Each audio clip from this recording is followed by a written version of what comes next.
Decay of a proton to neutron क्या possible है practically? Yes. अगर हम बात करें आउटसाइड वर्ल्ड की, न्यूक्लियस के अलावा बाहर कहीं बात करें, तो प्रोटॉन टू न्यूट्रॉन ऐसा कन्वर्जन पॉसिबल नहीं है, ऐसा डिके पॉसिबल नहीं है। प्रोटॉन को न्यूट्रॉन में कन्वर्ट करना क्यों पॉसिबल नहीं है आउटसाइड वर्ल्ड में? वो इसलिए पॉसिबल नहीं है क्योंकि न्यूट्रॉन का मास ज़्यादा होता है, प्रोटॉन का कम होता है। कम मास से ज़्यादा मास पे अगर कन्वर्ट करना है तो डेफिनेटली ये पॉसिबल नहीं है प्रैक्टिकली आउटसाइड लाइफ में। बट हमारे न्यूक्लियस के अंदर ये क्या है, हम पॉसिबल है।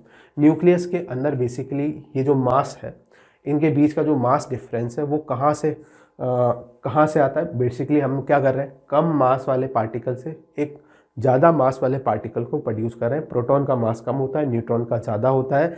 इनसाइड द न्यूक्लियस क्या होता है, with the help of binding energy. Yes, वो बाइंडिंग एनर्जी क्या होती है, वो उस रिक्वायर्ड मास को कंपनसेट करती है। वो बाइंडिंग एनर्जी क्या करती है, कन्वर्ट हो जाती है किसमें, मास के अंदर।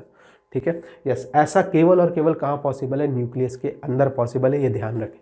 तो decay of a proton to neutron is possible only inside the nucleus. क्यों पॉसिबल हो पा रहा है? क्योंकि न्यूक्लियस के अंदर एक बाइंडिंग एनर्जी अवेलेबल है। और वो बाइंडिंग एनर्जी क्या करती है, यस, बाइंडिंग एनर्जी की हेल्प से वो प्रोटॉन जो है वो किस में कन्वर्ट हो जाएगा, बाइंडिंग एनर्जी मास डिफेक्ट जो है इन दोनों के बीच का, वो बाइंडिंग एनर्जी प्रोवाइड करवाती है। बाइंडिंग एनर्जी क्या होती है, वो एनर्जी जो है वो कन्वर्ट हो जाती है मास के अंदर।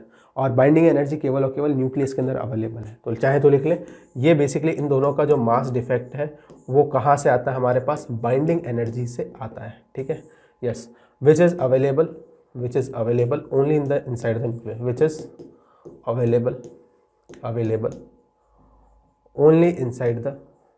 only inside the nucleus।